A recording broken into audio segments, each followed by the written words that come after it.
go on for the next session, and there's a little delay in the inaugural function. May I now invite Dr. Murali to speak upon fertility preservation and vitrification of human oocytes. Dr. K. Murali completed his postgraduate in M.Pharmacy and received his doctoral degree from Andhra University. He has joined the Krishna IVF team as embryologist in the year 2004. He is the author and co-author of many national and international publications. Good morning to all. Today I am going to present my topic on fertility preservation using oocyte vitrification technique. Fertility preservation is the option for women who are at loss of ovarian function due to pelvic diseases, surgery, and radial chemotherapy to achieve future pregnancy. So we can do the fertility preservation using oocyte, ovarian tissue, and embryo cryopreservation. The table shows the advantages and disadvantages of various techniques, various cell type techniques available for freezing purpose, where we can do the fertility preservation for girls, adolescents, and women. As far as embryo cryopreservation is concerned, the technique is well established. Disadvantage: process delays, as women has to undergo COS protocols, and partner or donor sperm is required. In case of oocyte freezing, no sperm is required. Again, process delays, and it's not suitable for prepubertal child, and it has a limited number of eggs can be stored at a given point of time. In case of ovarian tissue cryopreservation, minimal delay and no lower age limit, and it allows for spontaneous and repeated conception, but requires surgical procedures, and malignant contamination in some condition prevents the reimplantation, and also in vitro follicular culture is still at experimental stage. Apart from the fertility preservation, oocyte cryopreservation offers many clinical applications in the ART program. It offers minimization of OHS risk, and oocyte accumulation is possible in poor responder patients. Surplus oocytes can be stored after COS when embryo cryopreservation is not feasible. And for couples who have a moral, religious, ethical obligations for embryo cryopreservation, oocyte freezing offers the solution. And patients who can choose or require postponing childbirth until advanced age, and it allows the flexibility for ART program. When the sperms, adequate number of sperms are not available on the day of oocyte retrieval, we can freeze the oocytes. And also it provides logistics for egg donor and recipients and egg donation program. However, a limited number of live births were reported using frozen thawed oocytes, even after first pregnancy was established in the year 1986 using conventional slow freezing protocols. The main limitation of slow freezing protocols is poor survival of the oocytes. Before I go into technicalities about the methods available for freezing of oocytes, I just want to give details about the principles of cryobiology. What is cryopreservation? It means storage of gametes in terms of sperms, oocytes, in fact any living cell at ultra low temperatures, that is under below 0 degrees temperature in a reversible metabolic activity. And we use liquid nitrogen as a cryopreservation medium, which has a temperature of -196. We have many unanswered questions when we try to stabilize the oocyte freezing protocols at lab levels. But nature has the answers for it. I prefer to quote this from a famous scientist: look deep into nature and then you will understand everything better. Here I want to take the example of wood frog from the Alaska region, which has inherent cryoprotection mechanism against the freezing temperatures in the winter season. When the temperature falls down, frog body freezes and it stops breathing and heart stops and it cannot move any limbs and almost blood stops.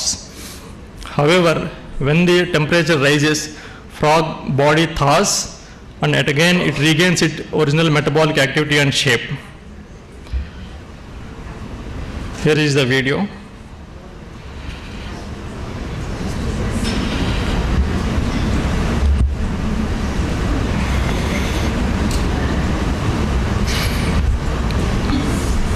As the winter sets in, the wood frog finds suitable place, and when the frog skin detects the fall in temperatures, it freezes, its body freezes externally, and internally at the cellular level, extracellular ice crystals formation begins, and once this happens, it draws the water from the cell and it shrinks. Eventually, cell will die off. But frog has a mechanism which has a cryoprotection mechanism which produces anti-freeze proteins which prevents the aggregation of ice crystals and protects the cell. Also, it has internal storage of a natural cryoprotectant called urea, which prevents the imbalance of solute solvent concentration and thus protects the cell.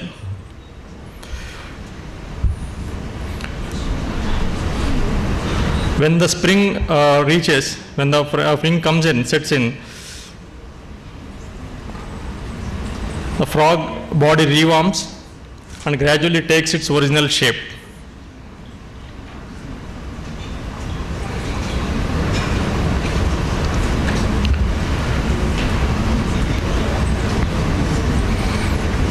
So this is a natural mechanism available in the nature. There's some animals. Now we try to mimic the same concept at the laboratory level.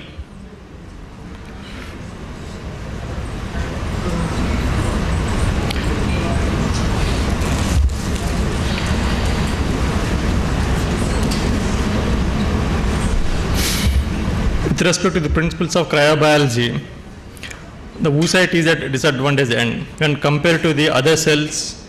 Oocyte at metaphase 2 of meiosis is a very large cell with unstable chromatin compared to the small cells like spermatozoa with condensed chromatin and blastomeres of an embryo which has a stable chromosome arrangement. And also studies have shown that there is a difference in plasma membrane permeability to water and cryoprotectant liquids compared to the latest development during the standard freezing protocols. So oocyte has the lowest surface volume ratio compared to the blastomere of the embryo and the inner cell mass of the blastocyst. This makes the oocyte vulnerable for the cryo damage during the standard slow freezing protocols. So what happens to the cell when it is exposed to the low temperatures at lab level? So we have a cell here. When it exposed to the lower temperatures, theoretically in presence of cryoprotectant, it should protect the cell from the cryo damage. If we remove the cryoprotectant, cell will not survive. But let's see what happens during the slow freezing protocols. Slow freezing involves treatment of cells in the freezing media, like initially for 10 minutes using human tubal fluid and 1.5 molars of 1,2-propanediol cryoprotectant, and again for 10 minutes propanediol combined with the 0.3 molar of sucrose. We use carriers as straws, and these straws are loaded into the programmable freezers called planer. Once the samples are loaded into the straws, and these straws are kept in the chamber of this equipment, and this equipment has a temperature schedules. Like this equipment, the temperature schedules reads like this. It takes the cell from room temperatures to -7 degrees at a speed of -2 degrees centigrade per minute. And we'll be doing manual seeding at -7 degrees, and from -7 degrees to -33 degrees at 0.3 degrees centigrade per minute. Once the temperature reaches up to -33 degrees, the straws with the samples are directly plunged into the liquid nitrogen for future storage. So what happened to the cell during this slow freezing inside the straws? So this is the cell with the cryoprotectant solution before cooling. So during the cooling, cell is surrounded by a small form of ice crystals. And as the temperature still coming down to the minus degrees, we are seeing increase in the aggregation of ice crystals. And at the liquid nitrogen level, we still see more ice crystal formation. So this damages the cell from the ultra low temperatures. It's not giving a complete protection. That's why slow freezing protocols are not giving good results with the oocyte freezing. Now a new technique is coming out called vitrification. Every clinic needs an efficient and robust cryopreservation facility for better success rates. And now vitrification is almost considered as an essential part of a successful IVF program. So vitrification refers to the transformation from liquid to solid state, resulting in a glass formation without ice crystallization. If you see this dish, this drop which appears like a glassy, which has a glass appearance, is with the media which has a media of vitrification cryoprotectants, and the bright one is without any cryoprotecting media. You can see the ice formation here. So vitrification is the solidification of a solution at ultra low temperatures without ice crystal formation. So to achieve the vitrification, we need high concentration of cryoprotectants and high speeds of cooling rates. So how do we achieve this inside the cell? Increase the speed of thermal conduction, increase the concentration of cryoprotectant, and using a small volume of high concentration cryoprotectant, cooling rates from -15 to -30,000 degrees centigrade per minute can be achieved using a low volume of cryoprotectant, almost less than 5 microliters, and it also depends upon the type of carrier or device we use. In a nutshell, what is the major difference between slow cleaving and vitrification? The slow freezing technique, we gradually reach the temperature in a phased manner, whereas in vitrification, after treating the cell with cryoprotectants, we abruptly expose the cells to the -196 degrees centigrade, this abrupt exposure. Vitrification can be applied to the different stages of cells, oocytes, embryos, and blastocysts.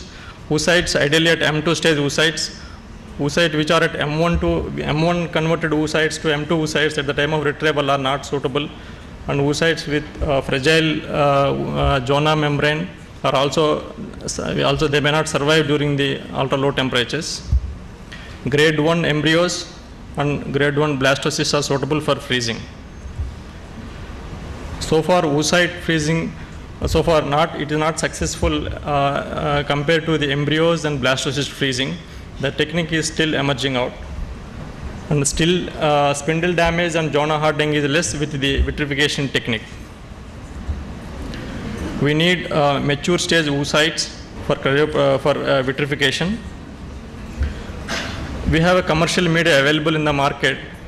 The media has two solutions. One is equilibration solution of ethylene glycol and DMSO, which has a 15 minutes exposure time, and vitrification solution of 15% ethylene glycol and 50% DMSO. We have to expose the cell only 40 seconds in this media, and this is from Kitajato media, which uses cryotop as a carrier. We have developed our own media at lab. The idea is to reduce the time interval for the oocyte freezing. So we have developed one solution called dehydration solution, which has an exposure time of only 3 minutes, and then we'll expose to the equilibration and vitrification solution at different time intervals. So we use cryo loop for the freezing purpose. So this is the cryo loop which was fabricated in our lab. Here goes the video of the oocyte vitrification. We use stereo microscope for the purpose of vitrification. This is liquid nitrogen container. Initially we expose the cells to the dehydrant solution for about 3 minutes. What you are seeing are oocytes, where the idea is to completely take out the water from the cell so that we can minimize the ice crystal formation when the cells are exposed to the ultra low temperatures.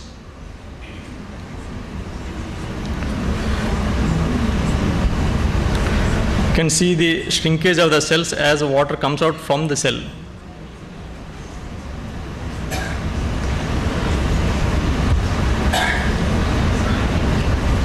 Now we are trying to refine this protocol by reducing the time at this level also. We are using different concentration of dehydration solution. Dehydration solution contains 1 molar sucrose solution.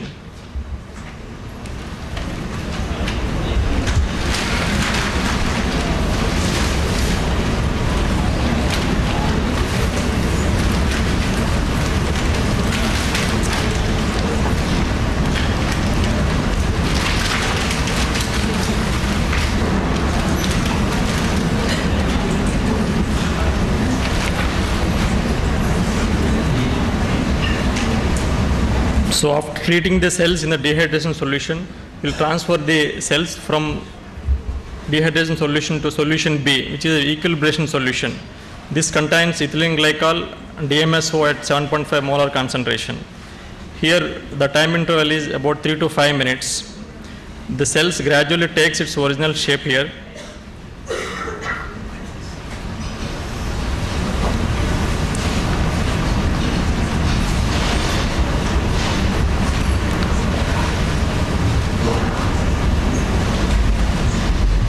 Now once the time interval is completed, we'll be exposing the cells to the high concentration of the vitrification solution for about 40 seconds. Here the cells will be fragile, needs a little skill to handle the cells inside the media.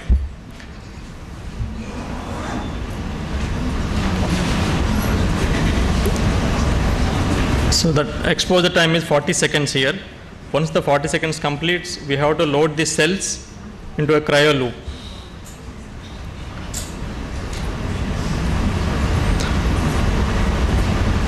Now these cells are loaded onto the cryo loop, which has a film of the same media. Cells are dropping onto the cryo loop. Now once it is dropped, we will be putting the cryo loop into the cryo vial, which is already there in the liquid nitrogen container. Now this is stored at main container, freezing container.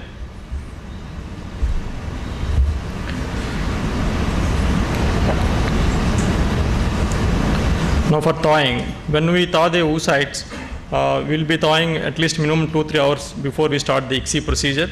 The media contains 1 molar sucrose solution and 0.5 molar, 0.25 molar and 0.125 molar. The exposure time is each solution has 2.5 minutes.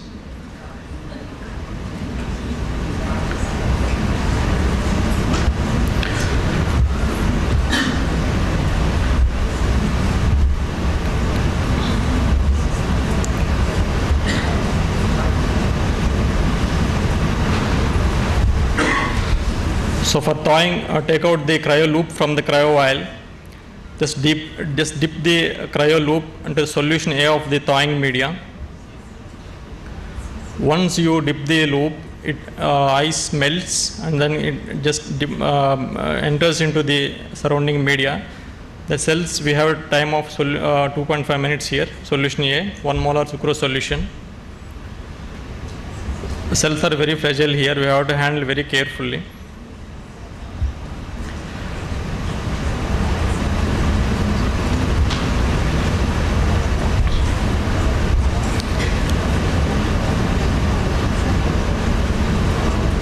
So now the idea of treating the cells in the solution A of the thawing media is, cell has already has cryoprotectant media. You have to take out those cryoprotectants from the cells, so and allow the water to enter into the cells. Now you are rehydrating the cells actually. We use lower concentration of the solutions gradually. Initially we exposed to 1 molar and then 0.5 and 0.25 and 0.125.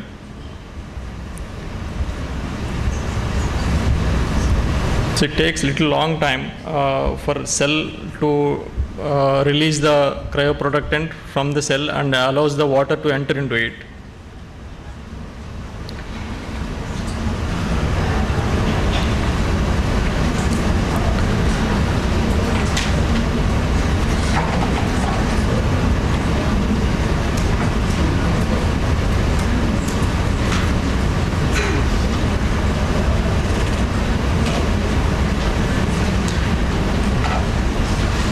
So once the time limit is over in solution B, we will be transferring the cells into solution C, which has 0.25 molar of sucrose solution. Again, we are going to treat for 2.5 minutes here. The cell gradually takes its original shape as it travels from solution A to solution D. Initially, there will be increase in the perivitrean space of the cell, but gradually it will become normal.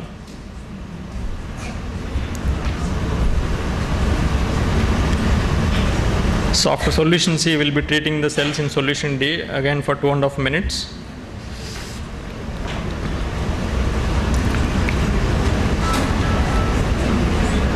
And then before we start the ICSI, we'll be culturing these cells in the HEPIS buffer media. They will be there in that media for about 2 to 3 hours before we start the ICSI. So we have tried some of the third oocyte for ICSI process. We have seen 100% fertilization here on day 1. You can see the pronuclear formation here. On day 3, we have seen the cleavage. Even though it is at 4-cell stage, we have seen the blastocyst formation on day 6.